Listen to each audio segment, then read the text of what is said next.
Olá, aventureiros das histórias! Eu sou a professora Alba Cristina Ortega e hoje vamos mergulhar juntos em um novo conto encantado, cheio de magia, emoção e diversão. Prepare o seu coração e venha comigo. A história está prestes a começar.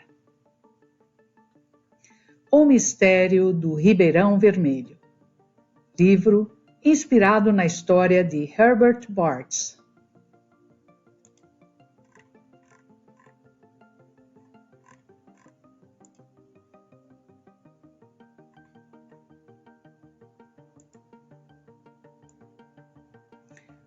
Jonah não costumava andar devagar com sua bicicleta BMX.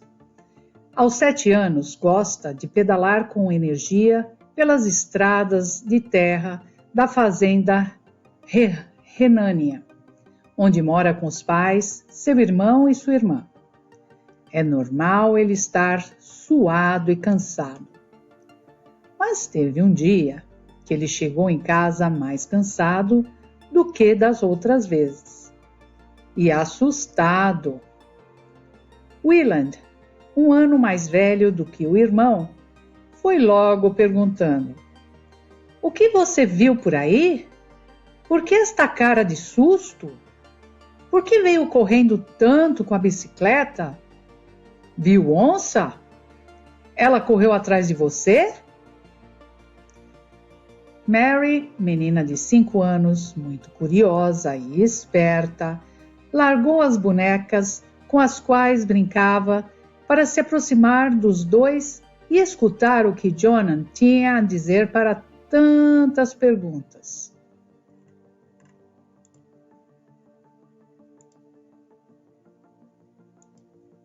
O menino respirou fundo, recuperando o fôlego perdido com tantas pedaladas. "É o rio, o nosso rio. Tá vermelho. Parece que pintaram ele." Wieland ficou surpreso. "Você foi sozinho ao rio, passando pelo meio da mata? O papi já falou que não é para ir sozinho até lá. Tem até jacaré. Esqueceu, é?" Jonah rebateu. "Sei que fiz errado, mas estava me imaginando um aventureiro que desbrava as florestas. E fui pela trilha com a bike. Quando percebi, estava na beira do rio. Daí vi a água vermelha e voltei rapidinho." Mary, que só ouvia, disse que também queria ver a água vermelha. Queria ir até o rio. Wieland também gostava de aventuras e respondeu que poderiam ir até lá. O pai tinha dado ordem para ninguém ir sozinho, mas ele achava que, indo os 3, não tinha problema. O que as crianças chamam de rio, na verdade, é um ribeirão, um curso de água não tão grande como um rio, mas também não pequenino como um riacho ou um córrego. Ele passa pelos fundos da fazenda. Tem águas limpas, quase transparentes. É lar de muitos peixes e de capivaras. É estreito e cercado por matas. O pessoal da região respeita a natureza. Não corta as árvores que estão nas margens dele. As matas chamam de ciliares. Mas agora, o rio, ou ribeirão, que mais à frente serve até para a companhia de água fazer captação e abastecer a grande cidade vizinha, estava vermelho. As 3 crianças pegaram as suas bicicletas e pedalaram pelos carreadores cercados pelas lavouras de aveia de trigo, até chegar à mata, onde uma trilhazinha estreita levava ao ribeirão.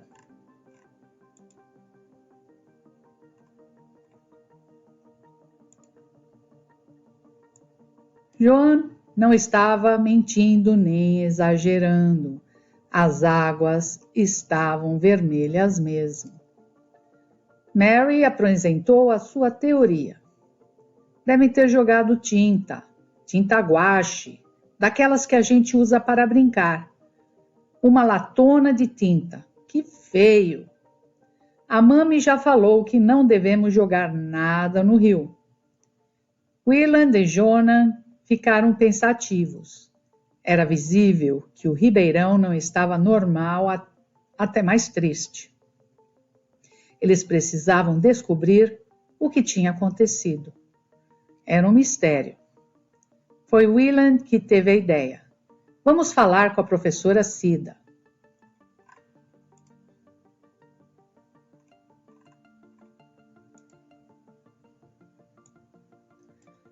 Era feriado, dia sem aulas para as crianças e de muito trabalho para os adultos.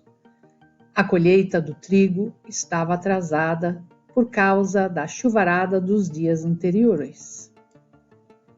Para Dona Cida, profissional dedicada, era tempo para corrigir trabalhos e preparar aulas. Ela lecionava na escola rural e morava ali pertinho. Os 3 irmãos pedalaram firmes. Os meninos, às vezes indo um pouco mais devagar para esperar a irmã. Afinal, ela só tinha 5 anos, mas curiosidade até maior do que as dos garotos. E pernas fortes também. Chegaram suados à casa da professora. Crianças, o que está acontecendo? O que fizeram aqui se hoje nem é dia de aula? Antes que os 3 respondessem, foi enchendo copos de água e pedindo que se sentassem à sombra de uma mangueira.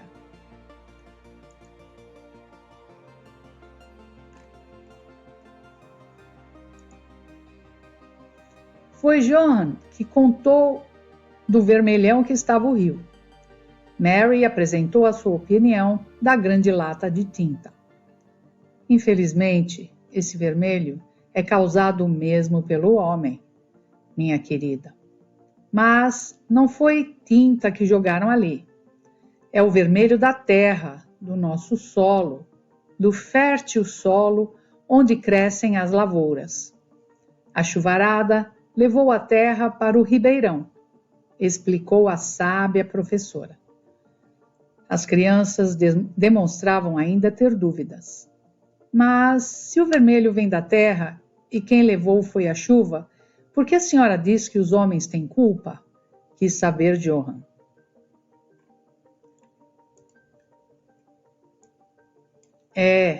Acho que já está na hora de conhecerem a história do pai de vocês. Conversem com ele sobre o vermelho do ribeirão. Ele precisa saber disso e dará muitas respostas. Depois da conversa com a professora, os 3 voltaram pedalando devagar. Já não era mais preciso correr tanto. Sabiam que o pai só estaria em casa quando já fosse noite. Era sempre assim em tempo de colheita. Ainda mais colheita atrasada. Mas o que será que ele tinha tanto a dizer? O pai das 3 crianças se chamava Herbert Bartz. Ele é um agricultor. Gosta muito de produzir alimentos e está sempre pensando em como conseguir fazer mais e da melhor forma.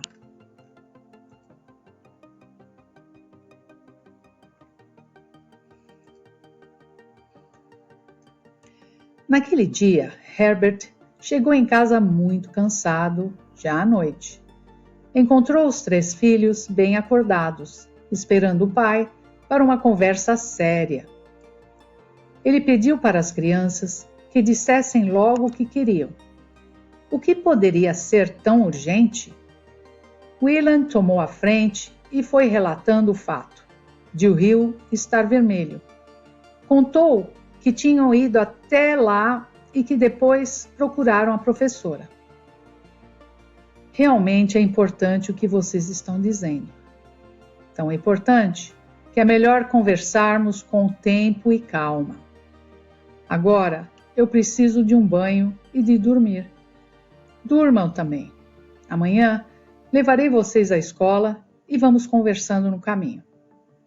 Os três foram dormir, imaginando o que tanto o pai tinha para contar. No dia seguinte, acordaram antes do horário de costume. Mary ainda não ia à escola, mas acordou também. Iria junto. Precisava descobrir qual era o mistério das águas vermelhas. Já no café da manhã, Herbert começou a falar. Quando eu comecei a plantar, já faz tempo, rios vermelhos eram normais na nossa região. Naquela época, a gente arava a terra, revirava ela, deixava limpinha para plantar. Para isso, dávamos o nome de preparar o solo. Mas, quando a terra estava assim, arada, vinha a chuva e levava tudo para o rio. Wieland interrompeu. Então é para isso que se usava aqueles arados que estão lá no galpão? Sim, isso mesmo. E por que o senhor parou de usar arados? Questionou Johann. Herbert olhou para o relógio. Já era a hora de irem para a escola. Disse que no carro contaria mais. As crianças subiram no jipe, o pai deu a partida e continuou. Eu não me conformava de ver o solo indo embora. O tesouro de um agricultor é o solo. Numa noite de tempestade, fui para o meio da lavoura, vi a água levando a terra, as sementes, os adubos. Isso acontecia comigo e com todos que plantavam no Brasil. Era normal ter erosão, aquelas valetas no solo. A terra ia ficando pobre, sem vida. Uma tristeza.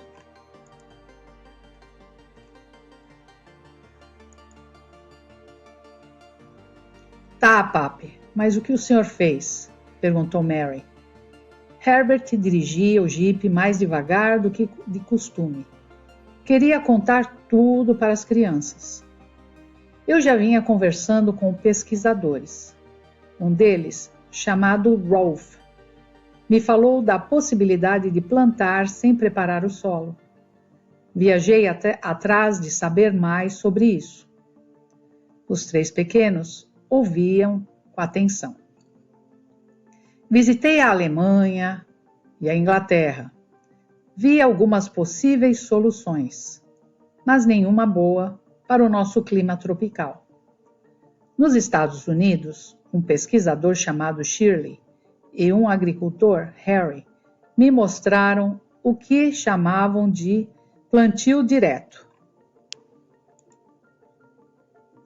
A conversa estava agradável, mas o jipe chegou à escola e já era hora de as aulas começarem. Os meninos ficaram. Mary voltou com o pai, ansiosa por saber mais. Depois disso, comprei uma máquina plantadeira para plantar sem arar a terra, em cima da palha da colheita anterior. Todo mundo começou a me chamar de doido, filha. Papi, ainda tem gente que te acha doido, replicou a menina com a sinceridade de uma criança de 5 anos. Sim, mas agora são apenas alguns. Antes eram todos, riu Herbert. Depois ele explicou que, com o tempo, o pessoal foi vendo que aquilo era bom. A palha protegia a terra, não deixava ser arrastada pela chuva. Melhor ainda, fazia a água ser absorvida pelo solo, deixando-o mais úmido. E tudo ia virando matéria orgânica e trazendo a vida do solo de volta, que deixa mais fértil e saudável a terra. Então, acabaram chamando de sistema plantio direto. Vieram uns japoneses de um município chamado Mauá da Serra. Viram, gostaram e começaram a fazer igual.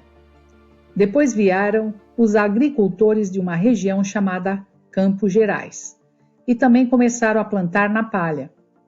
Fundaram até um clube, o Clube da Minhoca.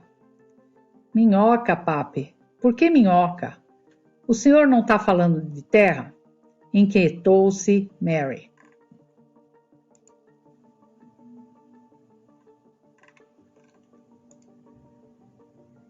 Terra boa tem minhoca, menina. Agora deixa eu ir colher. Estou atrasado, respondeu o pai. Mas e o Rio Vermelho? Se agora todo mundo faz plantio direto, o que aconteceu? Replicou a menina. Herbert saiu apressado, dizendo que à noite conversariam mais. Mary passou o resto da manhã com as minhocas na cabeça. Na hora do almoço, foi com a mãe buscar os irmãos na escola. Contou para eles da conversa com o pai. E os três passaram a tarde cavando, procurando e encontrando muitas minhocas, até no meio do trigo e da aveia, onde os búfalos pastavam.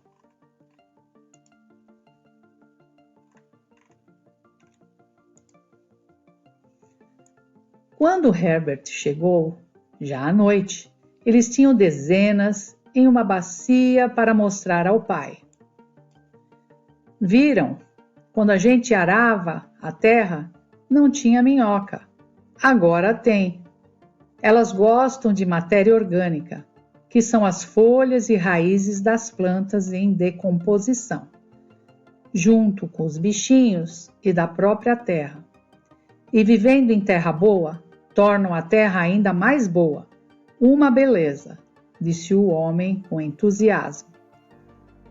Tá bom, papi, mas agora explica por que o rio está vermelho, cobrou Johann. Herbert suspirou. Ficou quieto por alguns segundos. Sempre fazia assim quando ficava nervoso.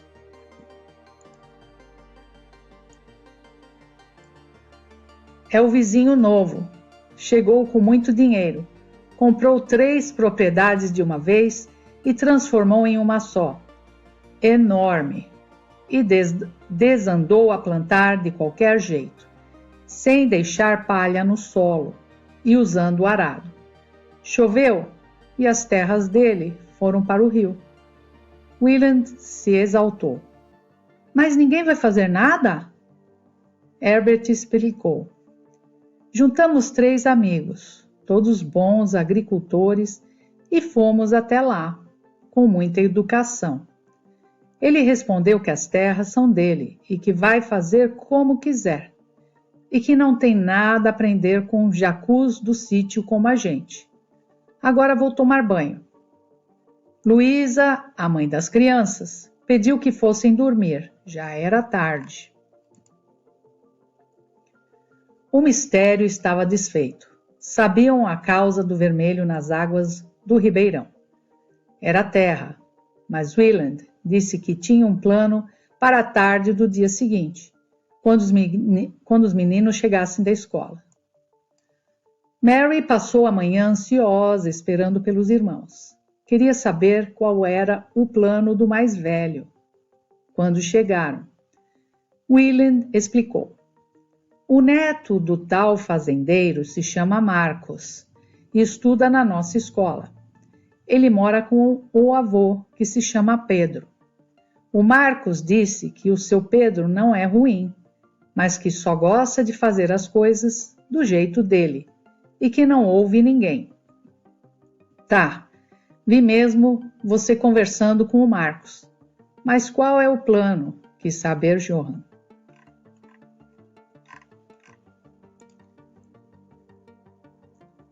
Vamos convencer o seu Pedro, gritou o mais velho dos 3. Mary estranhou, mas o papo e o Marcos já disseram que ele não escuta ninguém. O que eles ainda não sabiam é que Willand tinha mais informações contadas pelo Marcos. Seu Pedro era filho e neto de agricultores. Sua família mexia com a terra havia muitos anos, mas ele tinha deixado a agricultura ainda mocinho e ido para a cidade trabalhar em um escritório. Quando o pai dele morreu, recebeu uma grande fazenda de herança.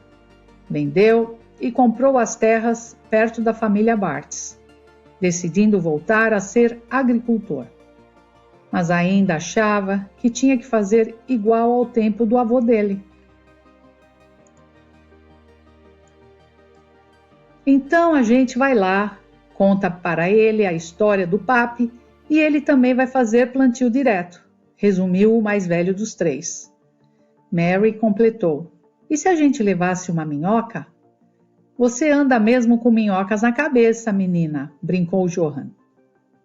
Daquela baciada de minhocas que os três tinham capturado, todos foram soltas na terra, menos uma, que Mary colocou em um pote com bastante solo e matéria orgânica. Até nome deu para a bichinha: Mimi Minhoquenta, uma minhoca de estimação. A Mimi vai com a gente, ela informou. Com as bicicletas, os irmãos foram pelo meio dos corredores, dos carreadores. O trigo já tinha sido colhido e agora as plantadeiras semeavam o milho na palhada do trigo, com a terra protegida da erosão e do sol escaldante. Dirigindo o trator que puxava a plantadeira, Herbert, de longe, viu as crianças. Sabia que estavam tramando alguma coisa, mas confiava neles. Os irmãos Bartz foram bem recebidos na fazenda do seu Pedro. Se são amigos do Marcos, são meus amigos também, disse o homem. E mandou servir suco de acerola para os três. William, muito sério, fazendo pose de adulto, foi quem puxou a conversa. Sabe, seu Pedro, o senhor não fique bravo comigo, mas é que não está certo o seu jeito de plantar. Menino, meu avô fazia assim, meu pai fazia assim, e eu decidi fazer assim. Com o arado, o mato vai embora, a terra fica limpinha, pronta para a semente, uma maravilha, respondeu o avô de Marcos. Johan entrou na conversa. Mas a terra do senhor vai embora também. Sabia que o nosso rio está vermelho por causa disso?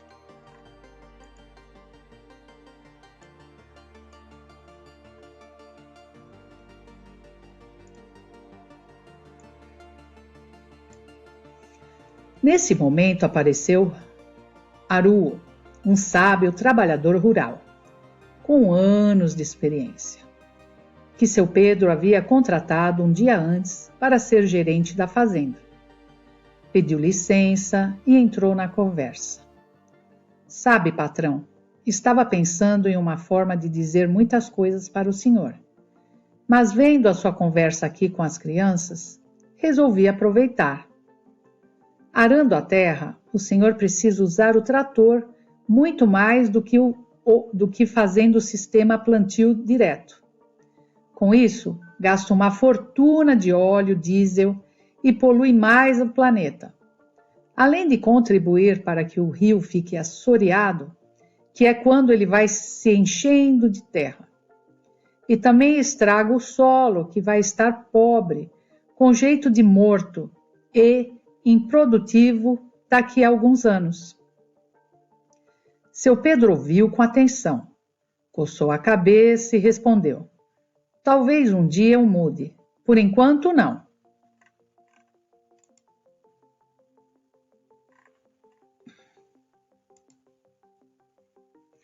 Foi aí que Mary resolveu apresentar a Mimi, que estava devidamente acomodada em uma latinha com terra, onde fez tranquila a viagem de bicicleta de uma propriedade para outra.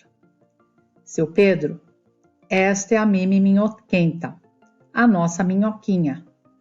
Pegamos ela no meio das plantações do nosso pai, porque ele disse que em terra boa tem minhoca. O senhor já achou minhocas nas suas plantações? Os olhos de seu Pedro se encheram de lágrimas de saudade. Quando menino, ele também tinha minhoquinhas de estimação. A Mimi fez ele pensar. Era verdade. Ainda não tinha achado minhocas em suas terras desde que começou a plantar sem palha no solo. Crianças, vocês têm razão. Não podem ser boas terras que não servem para minhocas viverem. Vocês acabam de colocar minhocas também na minha cabeça, disse rindo.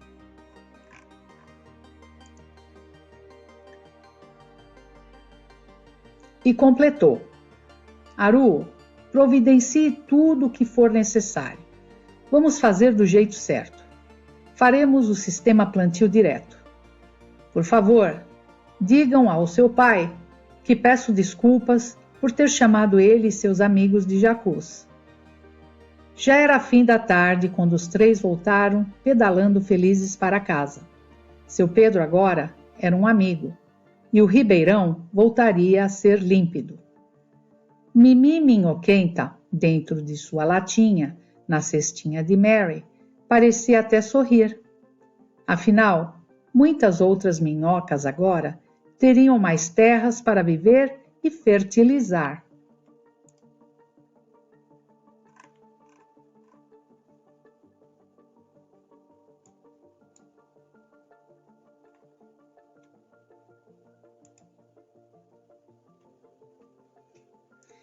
Fim. Mas a história continuou, e Johann e Mary cresceram.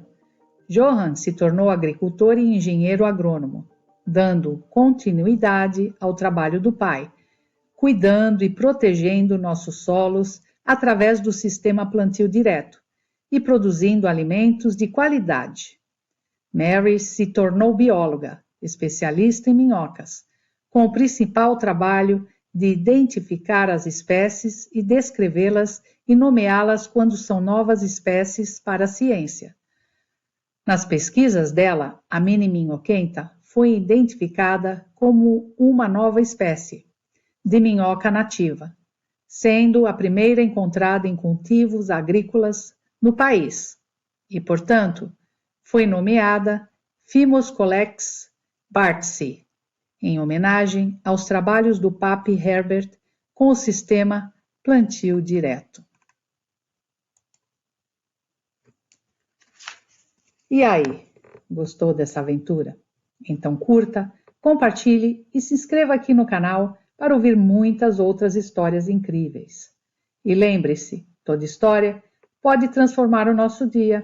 Até o próximo episódio. Tchau!